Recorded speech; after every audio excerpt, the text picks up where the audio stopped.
Testing levels. Happy? Testing levels, audio check, testing levels at the desk, testing levels, checking audio levels.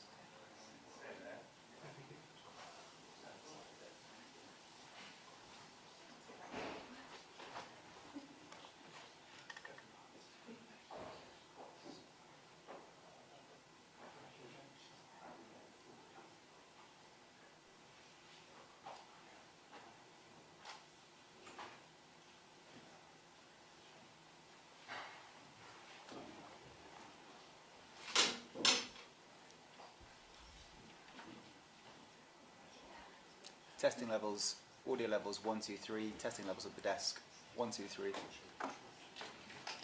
Testing levels at the desk, audio levels 1, 2, 3, testing levels. Testing audio levels, testing 1, 2, 3, testing.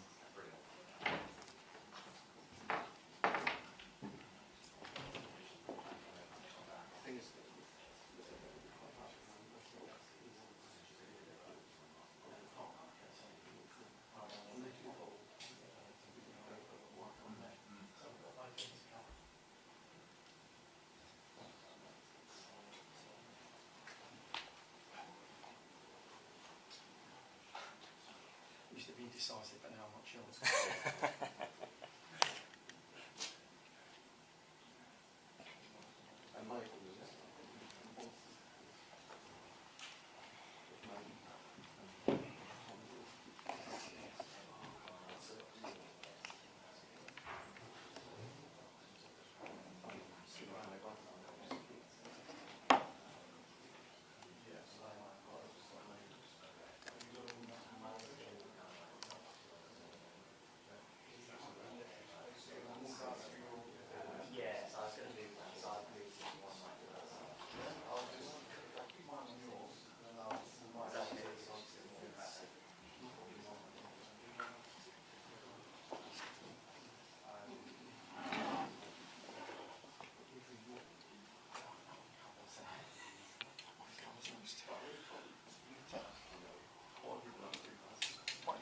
That's a lovely photo. It's quite large, isn't it? I don't want to move it. Yeah, I know.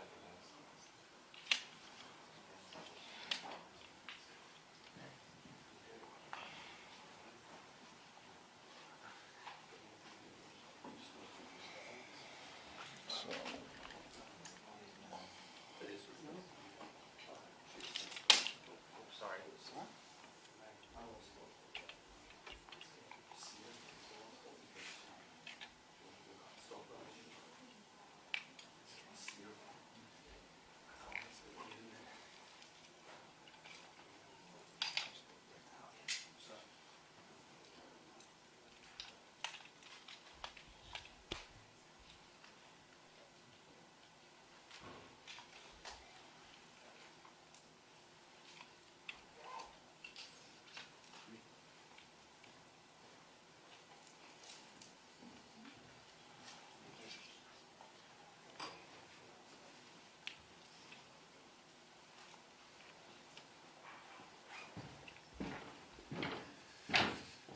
Testing, 1, 2, testing, testing, testing the mics, testing, 1, 2, 1, 2, testing, testing, testing, 1, 2, testing the mics, testing, testing, testing, testing the mics.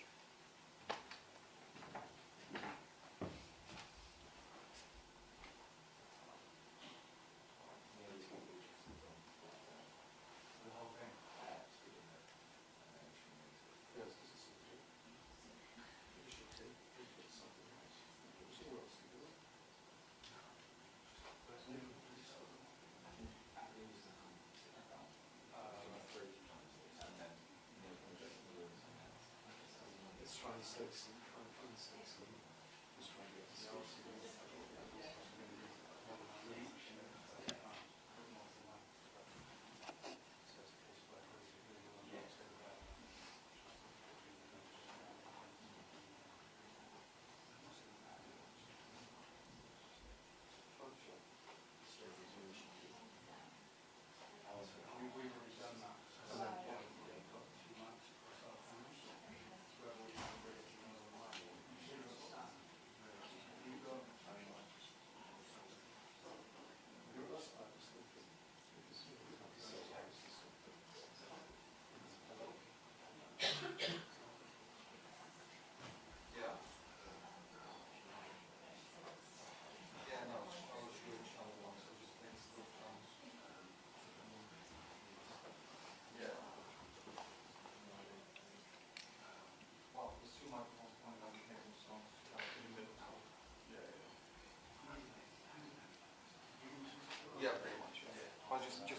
It's mixed two channels, I guess. I'm going to sit in for more. This is the microphone test. 1, 2, 3. 1, 2, 3. 1, 2, 3.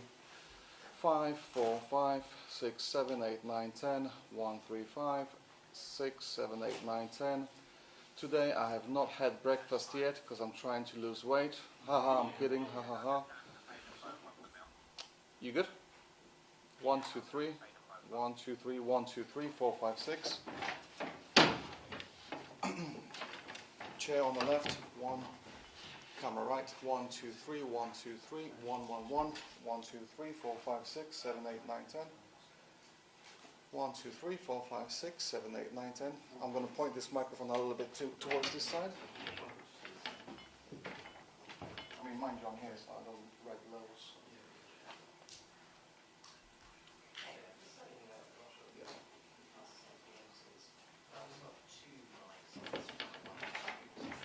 1, 2, 3, 1, 2, 3, 4, 5, 6, 7, 8, 9, 10. 1, 2, 3, 4, 5, 6, 7, 8, 9, 10. 1, 2, 3, 4, 5, 6.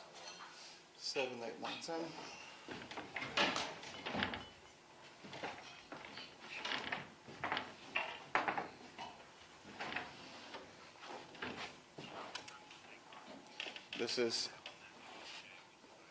This is chair, camera left. 1, 2, 3, 4, 5, 6. 1, 2, 3, 4, 5, 6, 7, 8, 9, 10.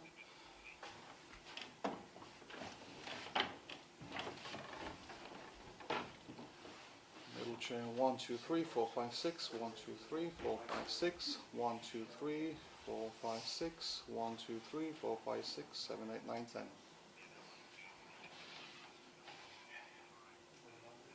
Yeah, because I'll probably just have to boost it up on that. Cheers. Cheers, bye. So there's no audio for the opening remarks, just saying.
Testing. Anybody hear me? Yes.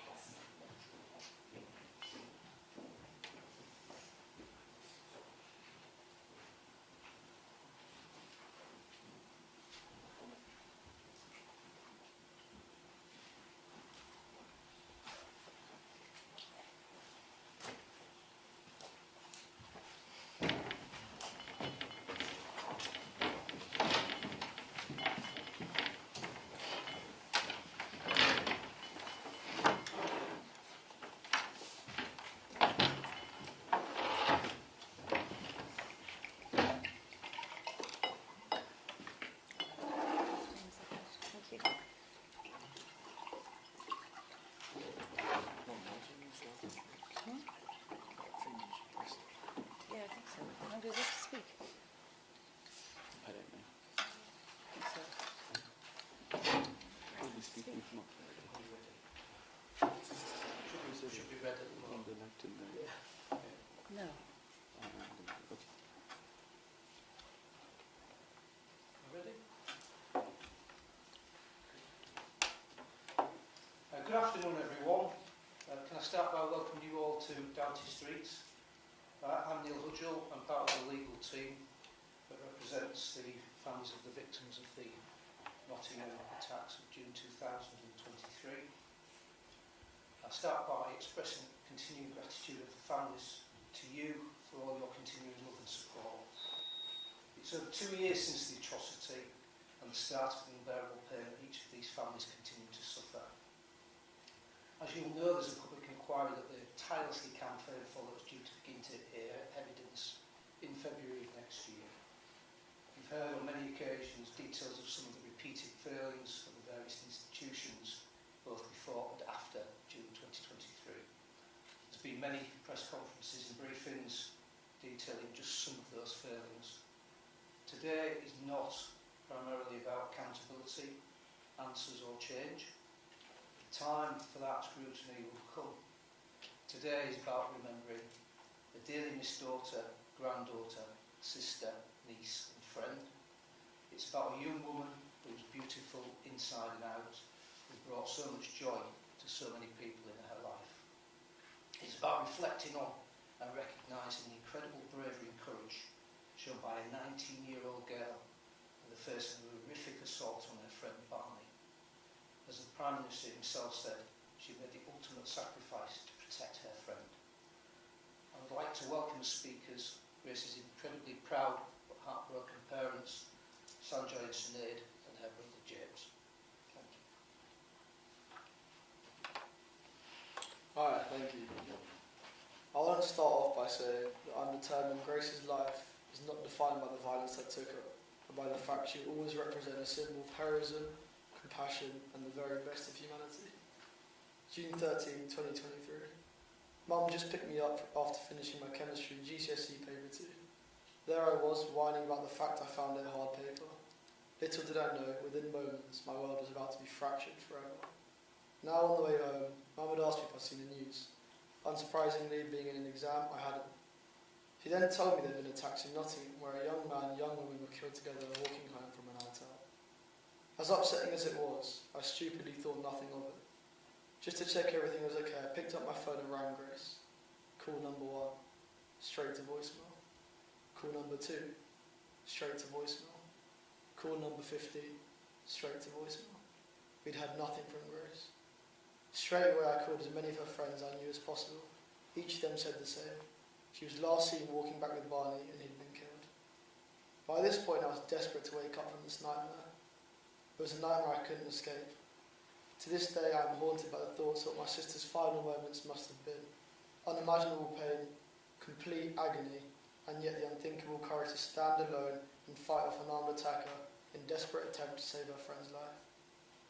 She was a warrior fighting off a coward. I often find myself trapped in an endless spiral of questions. What if? What if she just ran? What if she just got an Uber? What if she left 2 minutes later? I end up concluding that a few moments were the difference between what have been a life filled with laughter and one I now live marked by loss and isolation. Not to mention, if several institutions had done jobs correctly, none of these what-ifs would have even mattered in the first place. To have my life ahead of me, without my best friend alongside me every step of the way, will forever be incomplete. Without her, there's a ceiling on life. No matter what I achieve, or the joy and success the future brings, we will always fall miles short of the life it could have been with her in it. And this is a new reality a teenager like me has had to try and make any sense of. Even in the darkest moments, Grace's courage has shone brighter than anything else. It is only fitting and a pure reflection of who she was that she's received one of the highest honours of bravery this country can bestow. As her brother, it comes as no surprise, as this was Grace to a T. Someone who would stand up for her friends no matter the situation, which was crystal clear. We often use the phrase putting your life on the line as an exaggeration and figure of speech, but my sister truly lived those words. And this is why I sincerely hope this honour will bring me a small measure of peace, knowing that her bravery and her goodness has been recognised. However lost I am without Grace, she serves an example to every single person, and it is her character that remains my compass through life. Even with my whole future ahead of me, I'm certain I'll never live up to even half the strength, the kindness and the character Grace possessed, simply because she had it naturally all so right. My never-ending goal in life is to only be more like Grace, and so it should be for everybody else. Grace's courage may have ended that night, but her beacon of light never will. Her bravery, her kindness and her love will continue to guide us, always. Thank you.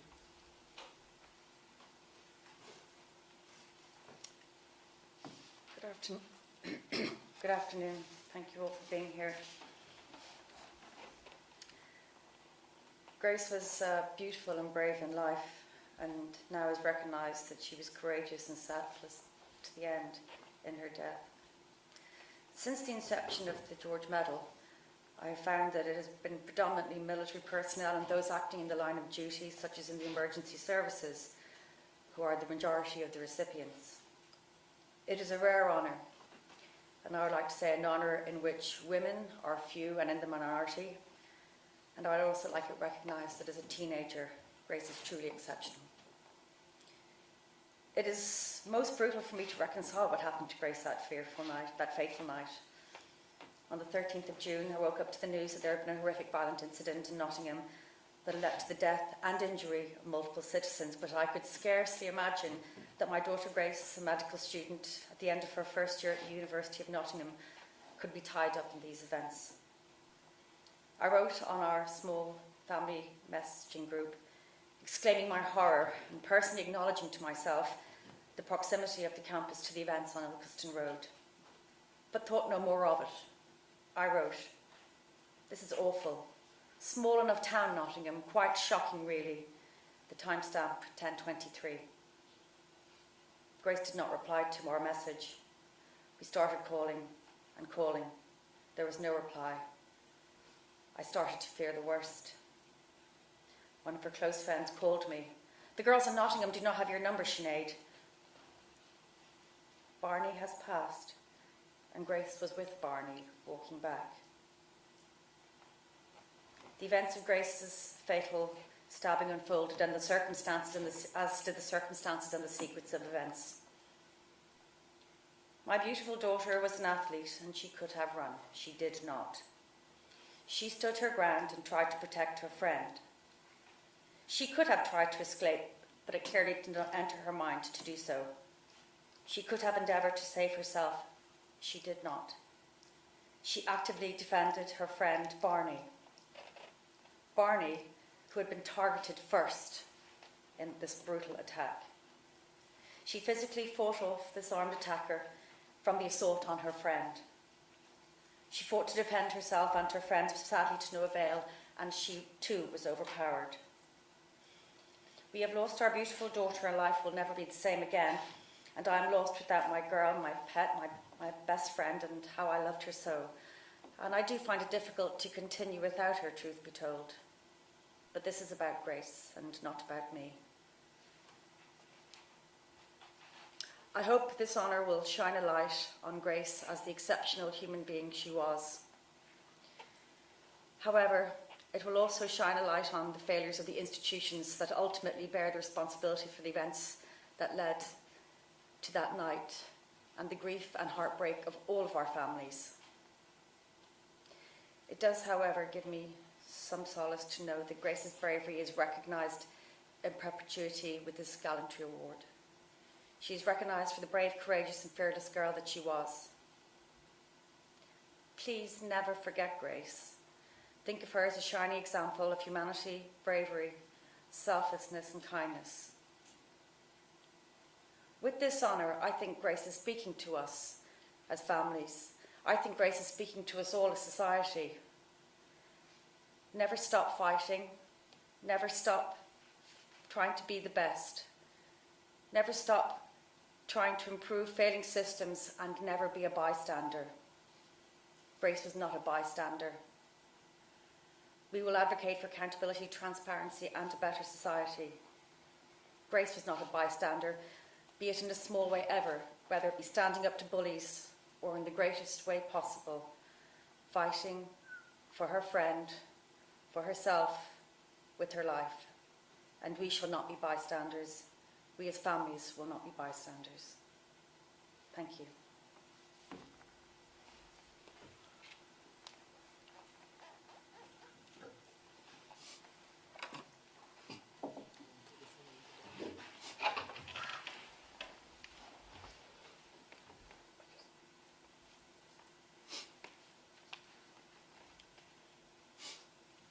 I'm Sanjay Kumar, I'm Grace's father. We would like to thank His Royal Highness King Charles, the Prime Minister and the Cabinet Office for awarding the George Medal to our brave and beautiful daughter Grace. On 13th of June 23, Grace was walking back to halls of residence with her friend Barney when Valda Callacane confronted them with a knife. For no reason, he attacked Barney, who had no chance to defend himself, and Grace intervened. She was 19, and she valiantly fought a 30-year-old armed with a large hunting knife. As her mother says, Grace was an athlete. She could have easily run away, even to seek help, but her instinct was to stand by her friend, intervene, to fight, to stop a sustained attack on her friend. She placed friendship over fear. She paid the ultimate price for her courage, because she was the type who never abandoned a friend. I'm a deeply upset, bereaved father, but it is my privilege to call Grace my daughter. The 19 years she shared with me, I now realise, were my best. She motivated me to be a good father, a better person, a better doctor. She inspired me every day because of the love she had for me. Grace was born on the 17th of October 2003. She was the best present my wife could ever give me. And I was in love with her the moment I carried her in my arms for the first time.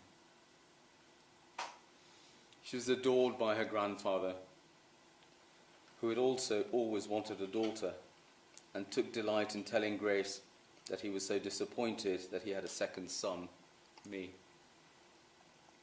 My father always wanted a daughter, but instead had two sons, my brother and I. Grace had much fun with this fact, and would constantly remind me of this if she thought I was getting too big for my boots. She had a wonderful sense of humour. She filled our house with sound and song, a house that is now quiet without her. Grace started showing her character from a very young age. At nursery, she would be seen competing with boys for the slides and swings. In the playground, she'd be playing football during breaks. It was clear she saw no distinction between friendships with boys or girls, and this would be something she continued throughout her school life.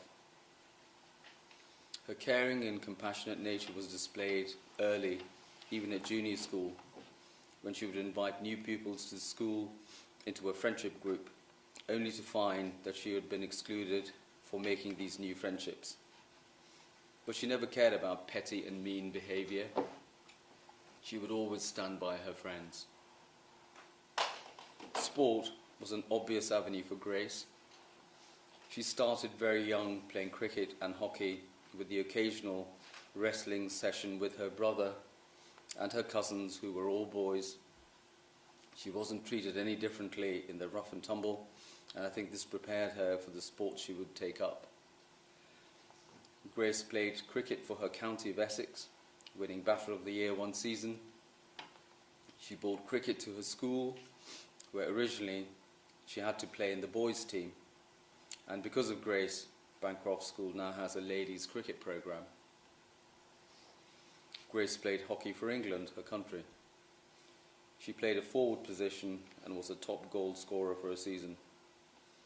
One of her international goals was against Ireland, her mother's home nation, and bringing much joy to the English half of the family. She was a huge role model for her brother James, who she loved dearly. James would follow her example and become a school's county cricketer and an England hockey player, just like his sister. Grace always set the bar high for James, but James always jumped over the challenges she set for him. They were the most loving brother and sister one could imagine. It became clear to all of us that Grace was happiest when she had a badge on her chest, a county cricket badge, an England hockey badge, or her University of Nottingham badge. She found purpose in serving a badge, being part of a team, and carrying team responsibility. During the national emergency of COVID, when even some of my clinical colleagues were shielding, her first instinct was about how she could help her country, her community, and her county. When she heard that I'd be head of operations at the Walthamstow Library Vaccination Centre, she did all of the courses required to become a volunteer vaccinator. She would join all the brave volunteers to vaccinate hundreds of people. The volunteer team at the centre vaccinated well over 100,000 people. Grace would jump on her little Vespa and turn up at the vaccination centre to surprise me and do a volunteering shift. At the centre, she met many other women who were community leaders, MPs, women who she would look up to as role models. Her mother, a consultant anaesthetist who worked throughout the COVID emergency in the NHS, being her ultimate role model. Grace was determined to become a doctor. She had caring in her nature. She would study hard to win a place at medical college, Nottingham being her first choice for her favourite course and her favourite sport of hockey. Grace had just completed her first year at medical college in Nottingham. She had expressed an intention to become a trauma and orthopaedic surgeon. She had also discussed with me the prospect of joining the Royal Army Medical Corps before continuing on to the National Health Service. Joining the armed forces was a wish she knew I always wanted for myself, but never got round to doing. She wanted to outdo her father even in duty. That is how dedicated she was. Wherever there are acts of outstanding bravery, as shown by Grace, there are unfortunately acts of cowardice. Cowardice in our tragedy was from people who simply didn't do their jobs, and by consequence, the attacks in Nottingham took place. Not doing one's basic job is cowardice, a dereliction of duty that Grace, Barney, and Ian did not deserve. Cowardice is also failing the duty of candour that so many organisations have. The failure of Nottingham Police to not charge Valdo Calocane with any prior violent offences. The failure to let him walk the streets of Nottingham for 9 months when he was wanted on a warrant. The Assistant Chief Constable Rob Griffin's statement that Nottingham Police could not have done any more but knowing Calocane was wanted on a warrant in his city. The absolute lack of professional standards shown by Nottingham police officers who passed around WhatsApp messages about the attack. The Nottingham Council security staff who breached confidential information. The poor criminal investigation which lacked professional curiosity like forensic sampling by the senior investigating officer. The lack of conviction by the Nottingham CPS to accept flawed psychiatric reports that did not question the day of the attacks without any question or curiosity, stating falsely that Calocane was a case of treatment resistance when in fact he simply resisted taking his treatment. The very poor legal representation of the CPS prosecution case. The psychiatrist who sectioned Valdo Calocane 4 times but did not change his treatment and discharge him into the community to be a danger to the public in Nottingham. Calocane's family and mother, who's a nurse, for letting him in the past drive in a so-called psychotic state, and brother for not calling the emergency services when he was called during the Nottingham attacks. The lack of any lessons learned by NHS England by not changing any systems from previous mental health related homicides. The Nottingham Trust for getting so much wrong at every level, even though they'd repeated warnings from previous tragic assaults in the city. The sheer lack of any accountability. The breach of personal medical notes and data by Trust staff, and the behind closed doors investigation still taking place. The Leicestershire police officers who failed to arrest Valdo Calocane weeks before the attack, whilst wanted on warrant. the IOPC for their shambolic investigation and then attempts to cover up the investigation into Leicestershire Police. The CQC informing us that NHS England would give us detailed information about the failures by commissioning Themis Consulting, who in turn have not given us any detail that the CQC and NHS England had promised. The previous NHS England National Mental Health Director and current Midlands Regional Director continue to obfuscate and not answer questions we have raised about failures, and most disgracefully still held no one accountable for this terrible loss of life to this date. Accountability by these organisations seems to me to be becoming an anachronism. I'd like to thank the Prime Minister for ordering the Nottingham inquiry. I thanked him at the time at number 10, telling him that as a father he had really done me a favour, to which he replied, as a father, this is what I wanted to do for you. I'd like to thank Neil Hudgell and his team, who will be seeking accountability and eventually justice for us.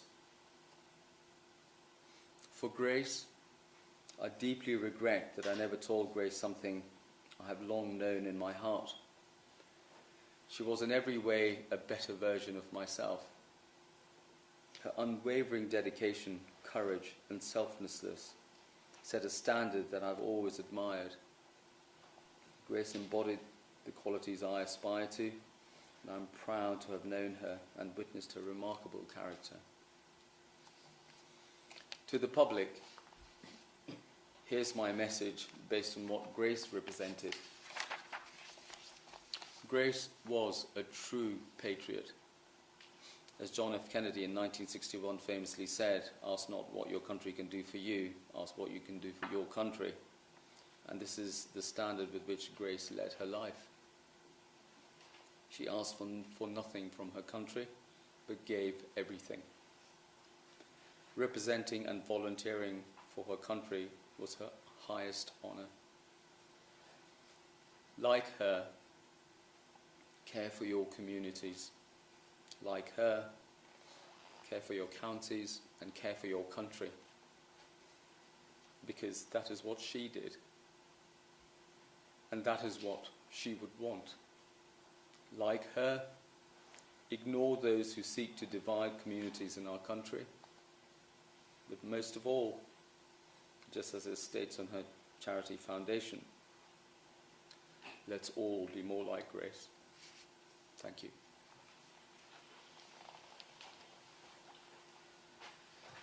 Naturally, we'll take questions now from the floor.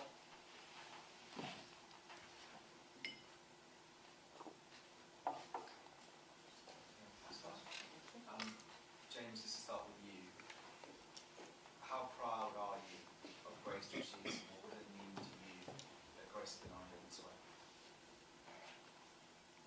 I mean, as I said in my speech, it gives me a bit of peace to know that her bravery has been recognised, and as Mum said, let alone being a woman, but being a teenager, to be on an award like this is an incredible achievement, and I think it's only right for the way in which she lost her life and what she did for her best friend. Dr. Amali Kumar, quickly, you've all touched on how Grace could have run away if she wanted to. What does it say about her character that in that moment, facing the most extraordinary peril, that her instinct was to stay and help her friend? I can't imagine what was going through Grace's mind at the time. She must have been absolutely terrified. I know I would have been, and I'm sure anybody in this room would be faced with that. So it's truly remarkable that her instinct was to stand and fight, to help her friend, to help Barney. As I said, Barney had been attacked and assaulted first. So it was only, Grace could only intervene. So it's difficult to put into words how she must feel, but it's also difficult to put into words how I feel.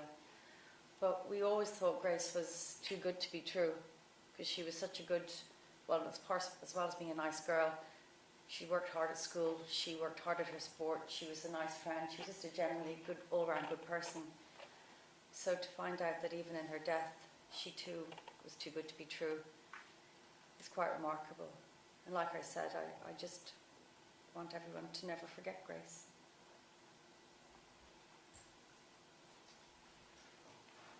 Hello. To any or all of you, what do you think Grace would make or is making of receiving this award? Grace wasn't very good at receiving awards. She was very good at caring for her friends. Only her friends can attest to that. She was someone who loved being part of a team. She never wanted anything, any personal recognition for anything. Her team, her mates, meant more to her than any individual prizes or awards, really. It was for her, it was all about her friends and her team. She was born to be in a team, which was so obvious from so early on in her life. I think she'd be looking down and probably passing her medal around the team. Hi there. When you heard that Grace was being recognised for her bravery, what went through your mind? She mentions it's quite a rare honour for a civilian who isn't associated with the military or emergency services to get this award. So what went through your minds when that moment? And also just a secondary question, if I may, do you know when you will be going to Buckingham Palace or another royal residence to receive this on Grace's behalf? I'd just like to say that it's not as something that we have celebrated. You can understand it is very bittersweet, but we feel privileged and proud of Grace, and because it reflects the kind of person she was with her Gallantry Award. Truth be told, of course, we would like Grace to be with us. We don't want awards. We don't want to be sitting here today, quite frankly. We wanted Grace to be getting on with the things she loved in life.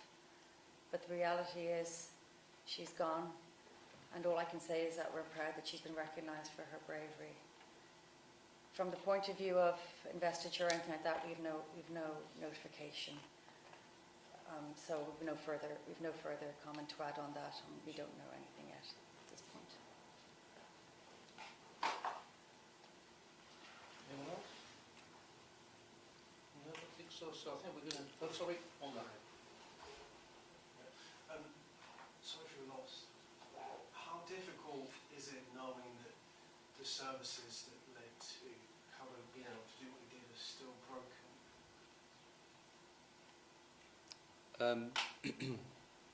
My answer is that they shouldn't be broken. My answer to you is that everyone who goes to work every day should just do their job. The fact that people are not doing their jobs is what I have the issue with. In our case, we have never asked for anything exceptional to have happened. What has been heartbreaking for us, as I said, was that people just simply didn't do their jobs. And there is no excuse for that. When I was asked when we were in a meeting with the Secretary of State for Health, we were reminded by other people present there about funding, etc., about the NHS and things like that. Sinead and I have worked in the NHS for about 30 years, when there's always been a shortage of funding, but what it hasn't stopped people doing is their job every day. All we have simply asked throughout this whole process is, did people do their jobs? And answer, unfortunately, is that there were people who simply didn't do their job.